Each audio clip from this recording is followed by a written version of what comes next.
You're listening to Online Pet Health Podcasts with Dr. Megan Kelly.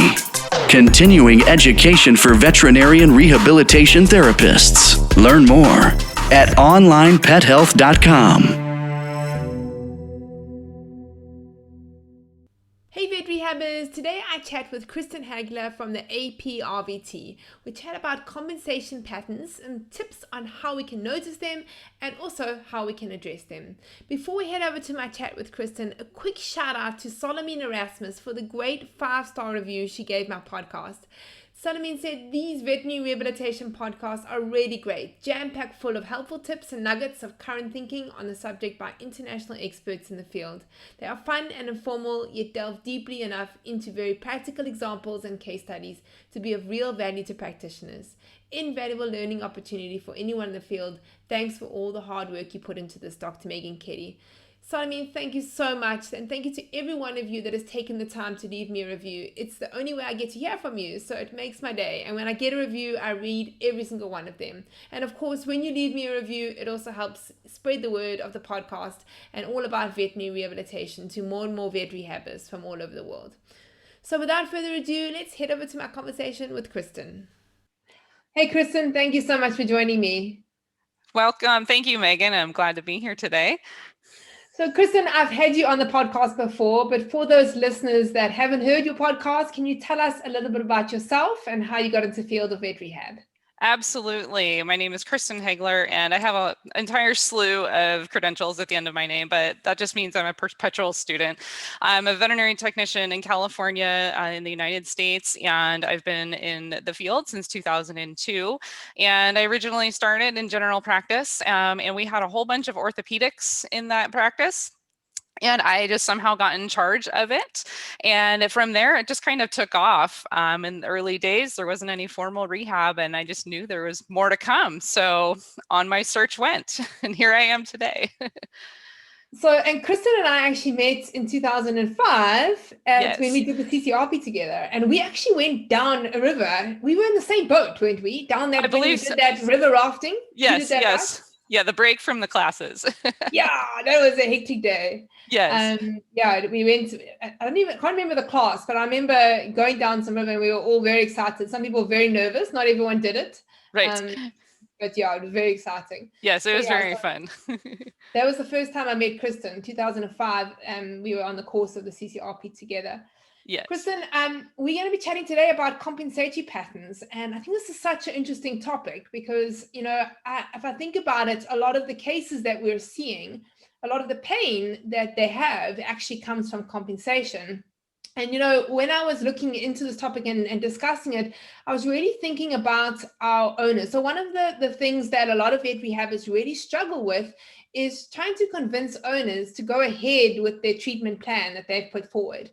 And, thinking about this, and when I look back when I was consulting, one of the things, as soon as I explained to them and showed to them that their pets had compensation issues, and then I showed all the pain that was associated with this compensation, they really were like, oh my gosh, because in their mind, they're always just thinking like wherever the injury is or whether the operation is, that's where it is. Yes. And I think sometimes, vets, obviously, especially if it's a surgeon, they like fix it and they think it's going to be fine.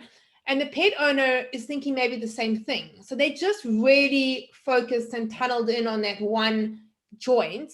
And they're often completely unaware of everything else that's happening in the body, right? Absolutely. That happens just all the time, especially, let's just talk about the common injuries in dogs is those stifle injuries. The pet owner comes in and there's, like you said, they're so focused on that stifle injury, whether it's post-surgical or if it's just something chronic. As soon as you point out to them that, hey, their hip is really sore, and showing them, even just using, say, the goniometer, so they can kind of get that visual of, oh, this is what my normal dog's hip is supposed to extend to. And then you show them that angle difference where, look where your dog is at, we've got 10-degree loss or so, for example. And the reason for that is because the soft tissues have been compensating so much. So they're not getting enough blood supply, that oxygen, everything's just really tight and stagnant. So if we're going to improve the function of that stifle joint, we have to look at everything else. Now, the hip in that example is just one piece. Dogs with cruciate and stifle injuries, they've got so many compensatory things going on in their hips and their back and their triceps muscles, even their necks and their shoulders. So really going through each body system really helps those pet owners understand what's going on. Even just their movements, you have to sometimes remind them when the pet was younger or before they were injured, what they used to move like. I often use the example of like a show dog, so we want the dog to be stacked nice and pretty, sitting squarely. And does your dog do that? And they'll often say, well, no. I say, well, that's what we want to strive towards. But right now, in simple terms, your dog's slouching. So we need to help them to get into a better body posture. But yes, once they understand that, they have that aha moment, like, oh my gosh, I had no idea. Now I feel bad, but I say, hey, it's no big deal. You wake up in the morning too, and you're a little sore. You work it out and things are fine. It's okay to be a little bit sore, but you just as long as you understand what's going on. And then from that point forward, they're typically on board with what's going on so they can get their dog feeling better. Before we dive into all the details, can you just Yes. explain to us exactly what compensation patterns are? Yes. Well, what I described, that slouching behavior, that's definitely something that for pet owners, it's easy for them to kind of grasp onto. So it's always easier to relate an animal condition to possible human conditions, I find, for pet parents, and especially colleagues too, who are kind of unfamiliar with the topic, so they can understand what we're talking about. So oftentimes I'll ask them and say, how are your shoulders? How is your back? They say, well, I'm a little sore. And I say, yeah, I bet you if I took my thumb and put it right under your scapula, there's probably going to be a trigger point there, and it's going to drop you to the ground.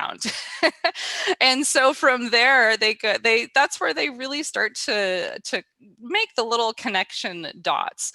Why that trigger point is there. For us, it could be sitting at a computer all day. It could just be standing. It could be for dog handlers, they're holding their shoulder out just in a different way, previous injuries. So, when we're compensating for something that's happened in our past.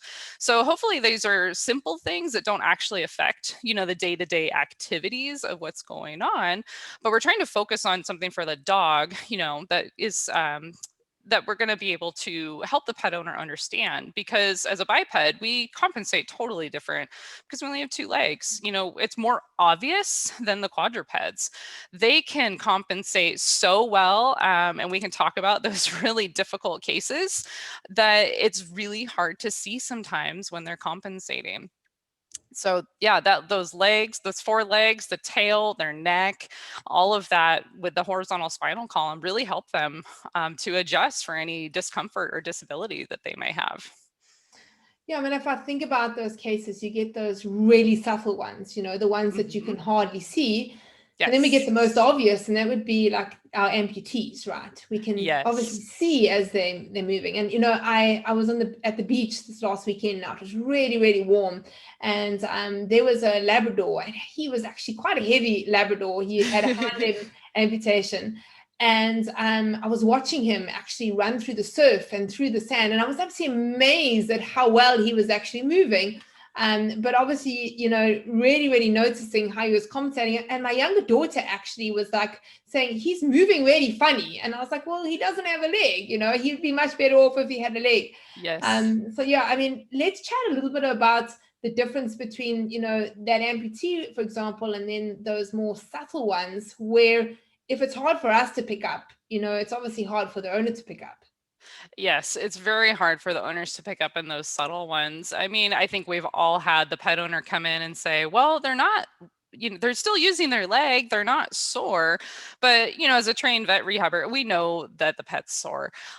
So that, like you were talking about those tripods with the amputees, they have to compensate because they literally don't have that limb to play off of. Even if they were severely lame off of it, they're still using that limb to some degree when they have four legs. So as the tripod, they have to adjust their positioning of that that limb. Some pets choose for their movement pattern to put it more on the medial portion of their body to kind of align it in the spinal column. And when that happens, the pelvis ends up twisting, the curvature of the spine is adjusted, the forelimbs end up taking a lot more of the weight than they normally do. And then, of course, the head and the neck, they're going to be using as a counterbalance and a lever to maintain that forward position. It's pretty incredible, though, these tripods, they can go so fast. I mean, all pet owners say, wow, if they had, glad they don't have 4 legs. I wouldn't be able to catch them. But the pet is still compensating, even though it's very difficult to see when they're maybe running full speed. And then, so let's talk about the subtle ones. Yes. Those ones, obviously, for us, I think back to when I was practicing, I can actually remember being referred cases that would actually be a forelimb lameness. So it would be referred to me as a subtle right forelimb lameness. And, in examining the animal, I'd obviously find that was actually it wasn't the primary problem. The primary problem was the left hip problem. And then It was now showing a right forelimb problem. And, the forelimb, especially, I used to find that the forelimb lamenesses are so much more obvious to pet owners. And also sometimes to some vets. I mean, obviously for us, we're seeing lame dogs every single day, but a GP vet is not diagnosing lamenesses. They're looking at ears, they're looking at other things. And so sometimes a really subtle hindlimb lameness, it can slip past them and they'll only see the forelimb lameness. Yes, that is correct. The compensation patterns can sometimes be virtually undetectable in a young, healthy dog, which can be somewhat frustrating unless you really know what you're looking for. Like you said, the vet rehabbers, it's part of our job. It's what we're looking for, because we were looking for symmetry and fluid movement, coordination between the thoracic girdle and the pelvic girdle and everything. Something that for a compensation pattern, it could be as subtle as the way a dog jumps out of a vehicle, for example, the way the cat tends to care for their fur, or even how an animal sleeps. So something as simple as that can really be a clue. Now, a lot of those things as a practitioner, we're not going to see necessarily in the clinic. That's where our job is to really help the pet owner understand what they're looking for at home, using videos of the pet in its normal environment. So the posture and the movement patterns for an animal, they can give us so much information on how they're feeling overall. And again, those really stoic dogs that just give us a run for our money to really help them, the veterinarians, come up for a diagnosis. So sometimes the daily movement patterns, those can even be related to something in training, especially in the performance dogs. And that's most likely where we're probably going to see those subtle lamenesses. Those dogs may not necessarily be related to an injury, but it may be more indicative of a physical imbalance in those musculatures or their conditioning patterns. So how they have been trained is something we also need to consider. When we're looking at these things, have they been trained to heel to the handler on a particular side? Sometimes the dogs, when they're heeling to the handler, they instantly turn their neck up to the side to look at the handler. So that can throw things off as well. In those cases, sometimes you have to have the dog walk on the opposite side, even though it might hurt the dog's head to do that because they've never trained that way. But something like that can really help us to see if there's a lameness going on, if we just switch the side that we're evaluating them on. Even for agility dogs, if they have an entry location for equipment, I'm working with a dog right now where it's for defense and protection, and they have to go long send off around a cone off, and they only do a clockwise turn. And the owner is having a really hard time for some reason getting the dog to do any sort of a counterclockwise turn. Dog has had a history of psoas injuries. This is, again, one of those really stoic dogs. So we're going to have to really look at all the different compensation patterns for very subtle movements for dogs like this to see if it's the training technique or is it really truly something that's going on. The compensation patterns, though, for dogs that are older, those tend to be so much more obvious to us because they have a lifetime to develop them. It's just getting up on and off the ground, using their head differently, positioning of the forelimbs and everything like that. So those subtle dogs, sometimes you have to use some of their training techniques to help you determine if they have a lameness or not. Yeah, you being an online pet health member, you might have watched that webinar series by Carrie Adrian. It was Yes. that, what does it mean? And she actually chatted about all these different compensation patterns. So for the online pet health members, you guys can head over into the members portal and have a look at that. It was really interesting, looking at all different types of compensation and what it means and sort of where the origin of them could be coming from. So, Kristen, what tips can you give us basically to identify compensation? Yeah, so some tips for identifying compensation. The best thing that we've got is everybody's got a phone right now, mostly with a video capabilities. For identifying it is using the slow motion camera videos as much as possible. So you can really go back and review the videos. You know, our eyes love to play tricks on us, and that's okay. And reviewing the owner with the owner of that video, looking at each independent leg movement, the positioning of the spine, and all of that kind of stuff can really help capture what's going on with that pet, to help us identify what's going on with them. We want to really try and observe the animal in their natural environment as much as possible. So if you know you have one of those pets that is going to be coming in with a really difficult lameness, ask that pet owner to send you some videos. Granted, you're probably going to get some really shaky videos, that you're going to be a little frustrated with looking at. That's okay. Just walk them through it and just use some, leading questions and stuff like that to see things. Because people try and describe things as much as possible to us. But once you see it with your own eyes, that you can say, oh yes, now I can really see what's going on. The pet's really sore when it just transitions over your cement to, say, the grass. I saw that the pet had a hard time doing that. They maybe scuffed their rear leg a little bit. Something like that can really help us with our gait evaluations. And then in the clinic, obviously having that media to review. And then as you go along in time, to review that and compare those videos at your recheck points. So you know that you have a change, good or bad, that you can clinically record, which is really nice. If you're really lucky, you've got those pressure sensor walkways. Everybody wants one of those.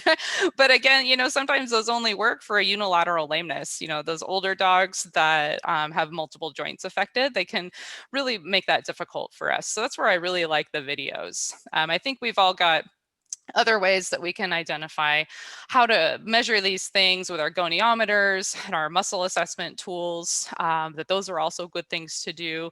But also don't forget to get those still image pictures. What's the dog doing when it's just standing? What's it doing when it's just sitting? Doing things like that. And that's just something for the pet owner that you can, a still image, and you can use, the Photoshop or just a simple drawing tool on the computer to show them that, just make a little circle and say, hey, look, this front leg should be centered more under the shoulder, but it's just a little bit off to the side. And then help the dog get into the correct posture, take that picture as well, so they can have that side-by-side image, so they can visually see. That visual information is really, really helpful for everyone. So when you're doing your videos, are you just doing like it on slow-mo on your phone? Yes. Yeah. My some of the operating systems don't have the slow motion capability. We'll often get videos from pet owners that don't have that on there. So you just have to learn. You can take the little finger on the device and just drag it slowly, hopefully frame by frame, so you can do that. There's other programs too. I'm not totally up on those, that you can slow the videos down, but it's really helpful to slow them down. One's coming to mind, and I think it's one that Daryl Millis actually recommends, called Coach's Eye. Does that ring a bell? Yes, that is correct. I haven't used it myself, but I do recall that. Yeah. And then, you were talking obviously about the gait assessment walkways. Have you ever used one of the stance analyzers? Because obviously that's just them standing. Yes. I think you can tell quite a lot from a dog standing, right? Absolutely. Only at the conferences. It's on my wish list. Yeah, on everyone's wish list, hey? Yeah, Yes. I mean, if I think about it now, one of the things that I used to get show owners is in consult, because I also didn't have one. When they're standing, what I would do is just gently pull their legs backwards. So just pull on each leg. And that really, really helped to show the owner, because, especially those very subtle hind limb lamenesses where Absolutely. they're just, you actually wouldn't pick it up that they're actually even lame, even when they're walking. But you can just see in stance, those early diagnosis hip dysplasia cases, they just, when you pull their leg back, you can move their leg back, and the other one is a little bit, Yes. putting a little bit more weight on them. And for Yes. the owners, it's quite a big thing. They'll be like, oh, wow. They can really notice it. They can see, oh, now they're not actually putting all that weight on their leg. So yeah, I love doing that little trick for owners. Yes. And owners actually to do it at home. Yes, another one to build off of that is if the dog is able to do just a 3-leg stand, is to have the pet owners test their dogs, try and get them in that stacked square position, pick up a limb, and when they pick that limb up, do they have movement in any other limb or their head or their thoracic cavity to compensate? Something like that is very easy for a pet owner to do.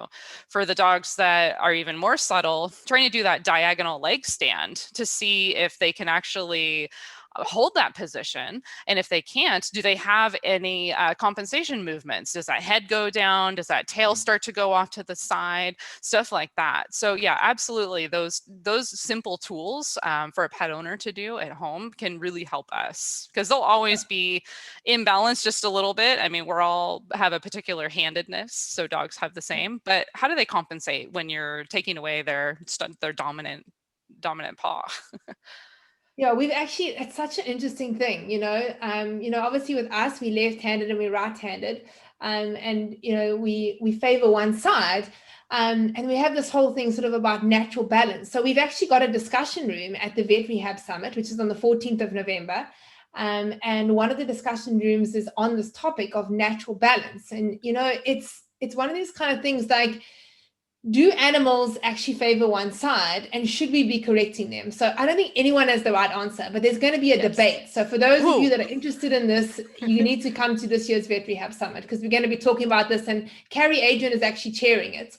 And yeah, I think it's going to be really interesting, because I'm thinking that'll be great. Yeah, everyone has their opinion on it. So I don't think anyone has the right answer. Yes. But it's a good question. I could think of some medical dominance things, to argue against that. So I'll keep them in my pocket as a veterinary technician. Just little things that I've noticed, Yeah, well, I hope you'll be there. I hope so too. I plan to.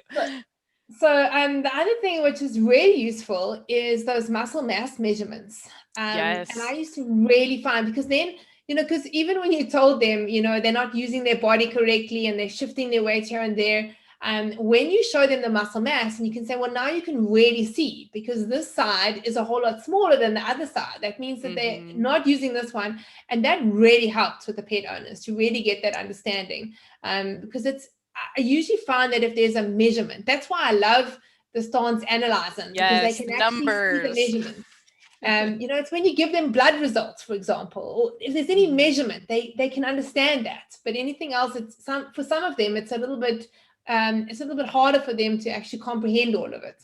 Yes, we use that quite a bit.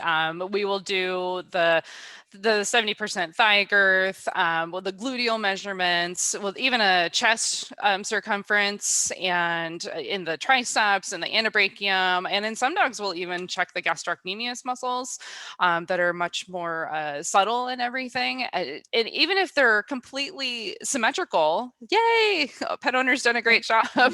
At least we have good news for them. So if you do have that pet that's lame, intermittently, those difficult ones, you have symmetrical muscling, it's a good number to have to tell the pet owner that, hey, yeah, there is a problem. We're working on that diagnosis, but your pet is compensating well enough that we don't have muscle loss yet. So it's not as severe as it could be, because we're maybe doing some early preventative diagnostics and intervention. So that can really help with your assessments down the road to make sure that you're staying on track. I think also one of the great things about doing muscle mass measurements is that people love to know what progress they're getting. So like, when we have this kind of open-ended kind of, oh, your dog is doing much better, they want to know, well, how much better, So if especially when their dog came in maybe with a subtle lameness, and it's difficult for them to see, we can see, oh, there's an improvement.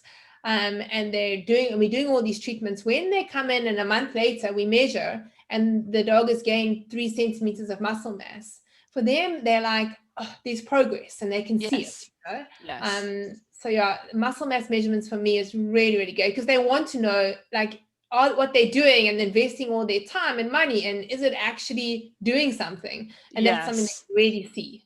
Yes, yes. And also, during COVID, obviously it's a little difficult with pet owners to be there sometimes. But if you can video the assessment that you're doing on the pet with a palpation and everything, so you can show them the before and after, say if they have myofascial trigger points, you can say Yeah. that, hey, your pet was lame and we have normal range of motion, but this trigger point went away. Remember what it looked like before, to show them that skin movement, the slight moving away. That's the kind of stuff that the tangible information to help those pet owners understand where their pet's going in their journey. Yeah. I mean, because that's also something they can feel like when somebody's Yes. palpating them, you can say that's how it feels, you know how sore that is, and then they can see it. Yeah. And that's a Yeah. great tip. So let's move on now to how we can reverse these compensation patterns and help to restore some normal function. Absolutely. So this is probably where we as vet rehabbers tend to shine because of our innovation with our therapeutic exercises and understanding how the animals move. So after determining how that animal is compensating, we can get to work pretty quickly by assisting them into more normal movement with a therapeutic exercise. So the goal is to have that animal perform the exercise as squarely as possible and as smoothly as possible with the least amount of interference from the handler to achieve the movement that we want. Sometimes we have to use the assistive equipment like a harness system, even though the pet may not truly need it for its normal day-to-day movements, that we can just use a harness system to help position them into a better spot to make those movements much more fluid. That equipment, it just provides just enough lift for that pet so they don't feel that need to compensate. And that's where we can tell the pet owners, say, we're using this harness or even a mobility cart or something like that to help the pet move better so they don't feel like they have to compensate. So the ultimate goals for that, of course, are to wean the pets off of using those assistive devices once those muscles become stronger and the compensation efforts become less apparent. For animals to compensate on the flat surfaces, using multiple handlers might be needed to position the limbs. Like when we were talking about picking up a front leg, the pet tends to move that rear leg. So that's where you would have a pet owner or another handler in the back to hold that leg in position so that muscle memory, the pet feels safer, feels more supported so we can exercise, but the limbs are staying in that more desired posture. The weight shifting example is a great one to do, making sure to look at the pelvis position and keeping that nice and flat and not tucked under the body. That's a good one. The exercises, they shouldn't be performed if the animal is in a compensation posture. And that's where we have to really help those pet owners understand, yes, this is an exercise that has been prescribed for your pet, but if they do it wrong repeatedly over and over again, it's not going to do them any good, and our goals are not going to be achieved as quickly as we really want them to. So we always want to help those pet owners understand, like we talked about, that slouching. Also, I get this look on them from the pet owners sometimes. Well, but how am I going to go correct their leg when they're in the kitchen and I'm in the other room? They're starting to get upset. And I said, hey, it's okay. They can slouch. You don't have to run over and go quickly correct them. We slouch too, and it's okay. But when you're doing an exercise, that's the most important thing. So we hopefully reduce all of those slouching that they're doing when we're not handling them and doing exercises. And are you using the underwater treadmill too to help with this? We can, though. That's really useful, the underwater treadmill, when you have dogs that are compensating, especially for those the forelimbs, because they've got so much weight that they're trying to adjust up in the forelimbs. Normally it's 60%, and those chondrodystrophic dogs, though, much higher. But you've got all of that with the shoulders affected, even if it's an elbow condition, the neck, that you can really use like food, for example. Hopefully they're all food motivated to keep that head in a neutral position when they're moving and focusing on what's in front of them instead of, moving their head from side to side and stuff like that. So the buoyancy of the water really helps. And also we can control the speed that they're walking as well. The little dogs, I mean, gosh, how many people have trouble keeping their little dogs walking slowly? It's almost impossible. So the smaller ones, we can slow them down a little bit so they can use better footfall patterns and actually use the muscles instead of flying, floating across on land. Yeah, and I think one of the things really which we need to always explain to the pet owners is that, we can try and break these compensation patterns, but they do keep coming back if we don't keep working on them. And like, especially those, if you think about those young dogs that have been diagnosed with hip dysplasia and they've got that hip dysplasia waddle, they sometimes those are so ingrained in them. And so it's such a hard job for us to try and break those compensatory patterns. And then, they might think, oh, well, my dog's doing a little bit better now. And then they don't keep on with a little bit of maintenance. And then 6 months to a year down the line, they're back again and the dog's lost muscle mass. And so that's one of the things, we really need to be explaining to them. And that's why they need that maintenance. And I mean, I used to find with some of those cases, even if it was just once a month, they came back to us. We can just check to see where they're at, because if they slip back so far, then we undo everything that we've done. If we can catch it a little bit earlier, and then we say, hey, well, listen, you're going to have to come in a few times now, once a week for a few weeks, so we can just get your dog back to where we need it to be. So yeah, it's one of the things that with pet owners, they think, oh, wow, my dog's doing so great now, we can just stop. And people do the same, right? We do. Oh, yes. Like, you've got a bad back and then you do all the exercises and then you start feeling better and then you just stop. And then suddenly, you realize, oh, it's sore again and I got to get back. I got to keep maintaining it. Yes. And the dogs, they don't have any awareness of that. But so that's where you can use the psychological and emotional health stimulation for the dogs, for the pet owners, to really try and help them understand that these exercises are more than just helping with their compensation patterns as well, that it helps with that psychological stimulation and building that connection between the human animal bond. So like you were talking about, yep, you're going exercising and you're feeling good and I'm going to take a couple of weeks off. Well, if you were a runner and you were running 5 miles, after 2 or 3 weeks, those 5 miles are going to be really a lot more challenging. So the same thing with the pets, that we often forget that when they have to take a convalescence, for example, that for 2 or 3 weeks, and then we just go for our normal walk, and then we don't understand, why is this pet so sore afterwards, that they're susceptible to it as well. So yes, we try and do the regular maintenance checkups, their fitness training. Hey, we're that coach, we want to make sure that we're on track, trying to provide little incentives for them for doing a great job. That could be something that's offered in the practice or from a sponsor or something like that, just to keep them motivated and get their attention, to keep on their pet. And even those post-operative cases, the ones that have actually recovered really well, because often those cases will do sort of post-operative rehab, and then the owner won't carry on with the maintenance. Yes. And those ones we can actually reach out to the owners via email, or even, send them an SMS, or maybe pick up the phone and see how their dog's doing and get them just to come in for a checkup. Just like a mini consult, basically. Just assess their movements, assess their posture, look at their muscle mass, look at their goniometry, palpate, just see exactly where they are from the last time you saw them, and are they maintaining or aren't they? And then, you can direct the owner. I'm really pro those sort of being proactive about it, because otherwise the owner then, comes to you later and then they're so disappointed, and like my dog is now, and in their mind, you didn't fix the dog, or it was something that you did. So we got to really be proactive about the maintenance of a lot of these cases, because they are going to, compensation is going to happen, and then we're going to see things popping up, and we want to catch it before it gets really bad.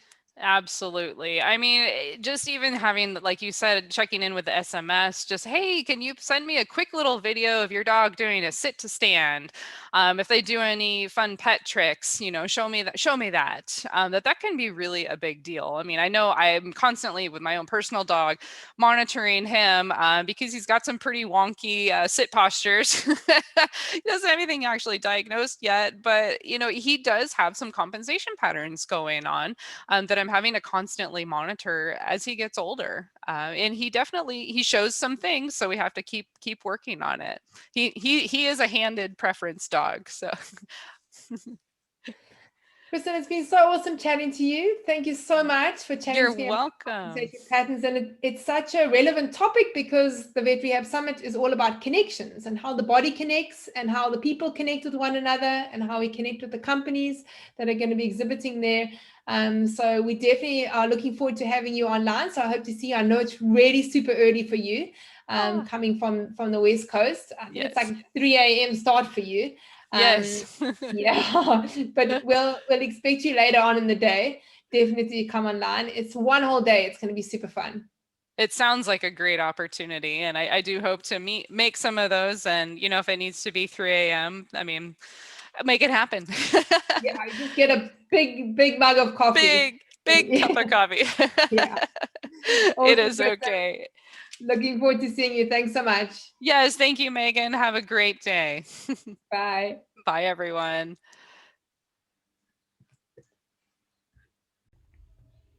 If you enjoyed this podcast, please hit the subscribe button so you get notified every time I load a new podcast. And please, if you get a moment, head over to Stitcher or iTunes and leave me a review. It's a really lonely job being a podcaster, and so the only time I get to hear from you or know that you're out there is when I get a review. And know that I read every single one of your reviews. So to those of you that have left reviews, I want to say a very, very big thank you. Every time we get a review, it really helps to get the Veterinary Rehabilitation Podcast out there to all the vet rehabbers all over the world. All right, vet rehabbers, so if you are looking for more continuing education in the field of veterinary rehabilitation, head over to onlinepethelp.com. Go be awesome, guys.